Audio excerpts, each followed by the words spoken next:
Before you understand that you have lost your freedom, a price has already been placed on you. Not your name, not your childhood, only your value. In Memphis, beneath a relentless sun, you stand among other girls, rope burns still visible on your wrists. A man dressed in fine linen and heavy gold jewelry walks in slow circles. His gaze is clinical, calculating. When he finally nods, 5 pieces of gold are exchanged. No ceremony, no hesitation. Your life changes hands. Days earlier, you were still in Syria, 13 years old, thinking about chores and ordinary frustrations. Then the door broke open. Armed men entered not from personal hatred, but as instruments of state power. War and tribute demanded bodies. Yours was simply available. Your parents tried to stop them. They failed. You were dragged away, chained beside strangers, and forced onto a ship crossing the Mediterranean. The crying never truly stopped. No one explained anything. Explanations were unnecessary. You were merchandise. As your homeland disappeared behind the horizon, something shifted inside you. Your future would no longer depend on family or memory, but on political convenience and palace ambition. In Egypt, identity is secondary, usefulness is everything, and you have just become useful. Usefulness brings you somewhere beautiful. That is the first deception. After the transaction in Memphis, you are taken through guarded gates into the Kenret, the secluded compound where royal wives and concubines live. The streets are cleaner here. The walls are polished. Water runs clear instead of murky. It looks nothing like the dock where you were sold. But beauty does not mean freedom. You are washed thoroughly, not gently. Hands scrub away dust, salt, and the last visible traces of your old life. Your hair is oiled. Your skin is perfumed. Gold is fastened around your wrists and neck. You are dressed in fine linen so light it feels unreal. The transformation is deliberate. Presentation is political. Inside the Kenret, every woman is both ornament and instrument. Foreign girls like you are not brought here by accident. You are part of a larger system. Alliances, tribute, silent negotiations sealed through bodies instead of ink. You are given private quarters, a bed, servants, even silence. 2 guards stand outside your door. They do not look at you with cruelty. They do not need to. Their presence is enough. You begin to understand that this place does not rely on chains. It relies on containment disguised as privilege. The other young women watch you carefully. No one speaks first. Each of you knows the same truth. Survival here depends on being noticed, but never at the wrong time. In this polished world, you are no longer cargo. You are an investment. An investment must be refined. You learn that quickly. Not long after entering the Kenret, you are assigned a tutor. You have not seen the Pharaoh. You have not spoken his name, yet your future is already being shaped around him. Language lessons begin at dawn. Egyptian words replace the sounds of your childhood. You are corrected each time your accent slips. Precision matters.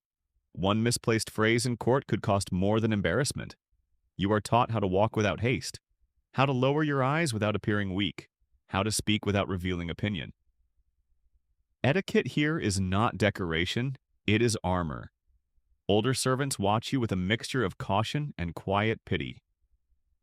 One of them tells you, in a voice barely above a whisper, that some girls fail these lessons. They are not punished publicly. They simply fade from importance.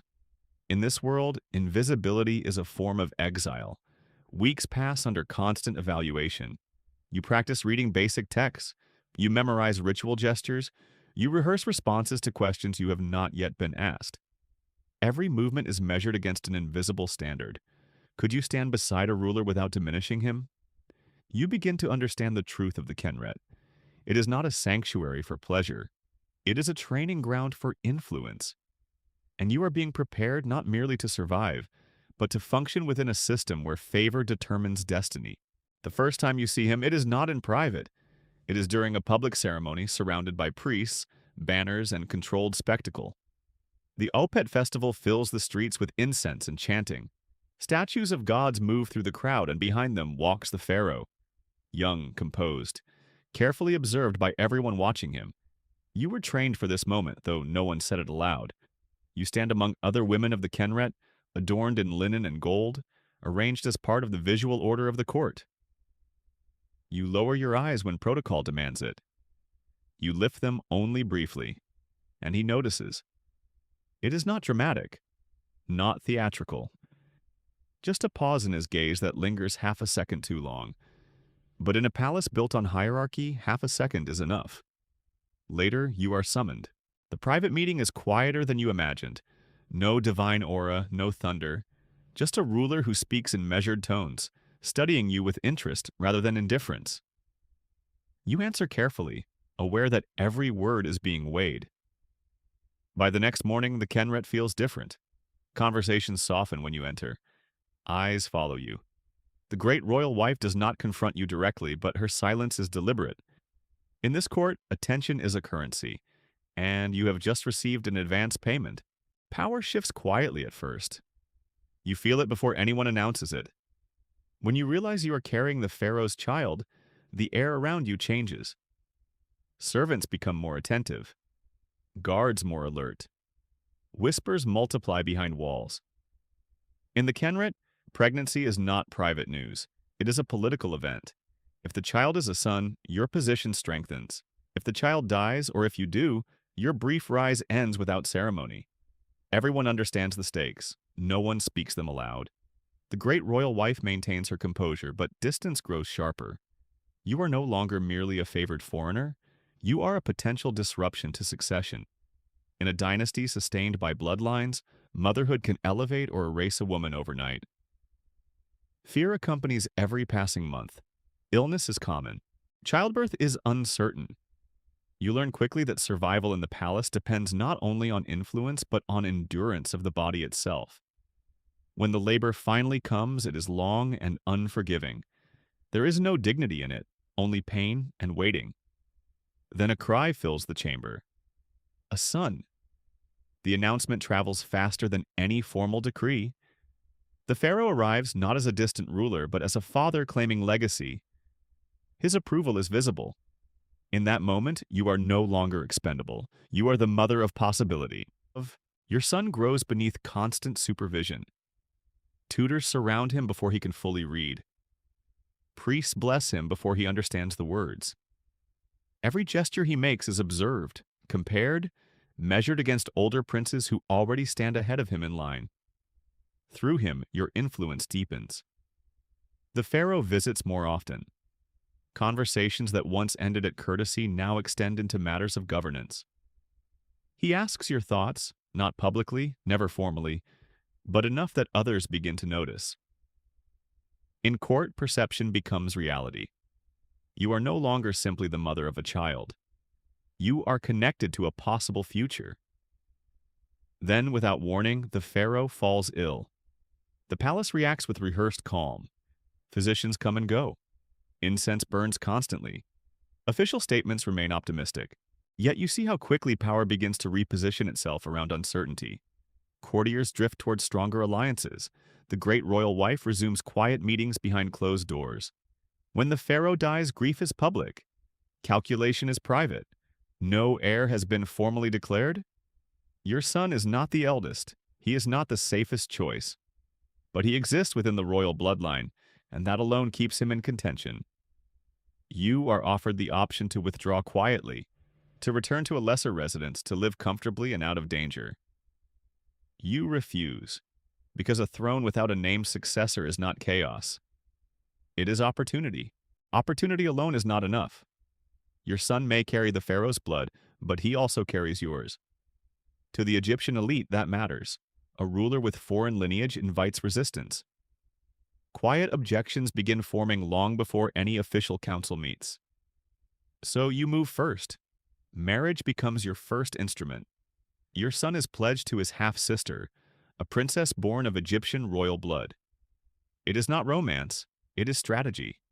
Through her, his claim becomes less foreign, more acceptable. In dynastic politics, purity is perception, and perception can be engineered. But lineage is only one pillar. Religion is the other. You seek the support of the priesthood, not publicly, but through careful negotiation. Offerings are made, promises are implied. Soon a narrative begins to circulate. Signs were seen, omens interpreted. The gods favor this child. What was once a political ambition is reframed as divine intention. When the priests speak, the people listen. By the time the formal announcement comes, resistance has weakened. Your son is crowned.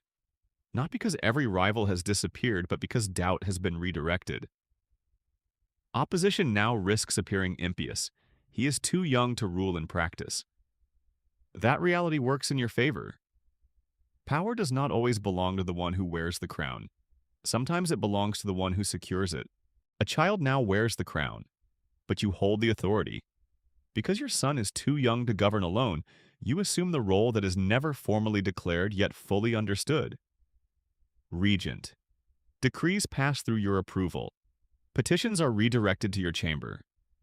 Foreign envoys quickly learn which voice truly shapes policy. The great royal wife remains within palace walls, officially respected, unofficially contained. You do not accuse her, you do not need to. Influence can be reduced without spectacle. Loyal servants are reassigned, trusted guards are replaced. Court officials who hesitate too long in pledging allegiance find themselves transferred to distant posts. No purge is announced, yet the structure of power shifts steadily. You justify each decision as protection, for your son, for stability, for continuity. In truth, survival leaves little room for hesitation. A regency invites challenge. Weakness would encourage rebellion from rival branches of the royal family. Under your supervision, the administration continues smoothly. Grain shipments are accounted for. Temple rituals proceed without interruption. Public order remains intact. To the population, the transition appears orderly, almost seamless. That appearance is deliberate. You understand now that ruling does not always require visible dominance. It requires control over appointments, access, and narrative. The court bows to your son, but it answers to you. Years pass, and stability begins to feel permanent. Your son grows into his role with confidence shaped by careful guidance. The court functions efficiently. Grain stores are full. Temple ceremonies reinforce the image of divine favor. Foreign envoys acknowledge your son as Pharaoh without hesitation. From the outside, the transition appears complete. Inside the palace, silence becomes more dangerous than noise. You have removed open rivals. Loyalists now occupy key positions. The great royal wife remains confined, her influence diminished. Yet power consolidated too tightly creates pressure beneath the surface. Those who survived your restructuring adapt. They do not challenge you directly, they observe. You begin to trust the order you built. Meals are prepared as they always have been. Guards stand where they always stood. Servants kneel with practiced obedience. Routine becomes reassurance. Reassurance becomes assumption. But courts do not forget humiliation. Displaced officials remember. Families who lost access to influence remember. Even allies, if overlooked long enough, reconsider their loyalties. You understand politics. Yet familiarity softens vigilance. The empire appears secure because it is functioning. Your son reigns without visible crisis. The narrative you constructed holds firm. For the first time since your arrival in Egypt, you allow yourself a quiet belief that the struggle is over. In a palace built on ambition, that belief is the most fragile position of all. It happens during an ordinary evening. No warnings, no raised voices, no visible threat. You sit down to a familiar meal in chambers you reshaped through years of calculation. The food has been prepared as always. The servants move with the same quiet efficiency. Nothing appears disturbed. The first sign is subtle, a tightening in your stomach. Then heat. Then pain that spreads too quickly to ignore. You try to stand. The floor tilts. Breath becomes labor. You understand before anyone confirms it. Poison. The realization is not dramatic. It is precise. Someone waited. Someone studied routine as carefully as you once did. Your security was not breached by force. It was bypassed through patience. You look toward the doorway for help. No one comes. When you force yourself into the corridor, you see why. The servants assigned to you lie motionless. This was planned thoroughly. You built your rise on anticipation. You eliminated rivals before they could act. You believed control over appointments and access meant control over outcomes. But power does not disappear when suppressed. It reorganizes. As strength leaves your body, the palace remains intact. The empire continues. Your son still sits on the throne. You began as a captured girl traded for gold. You end as a ruler undone by the same principle that shaped your ascent. In Egypt, survival is never permanent. It is negotiated until it is not.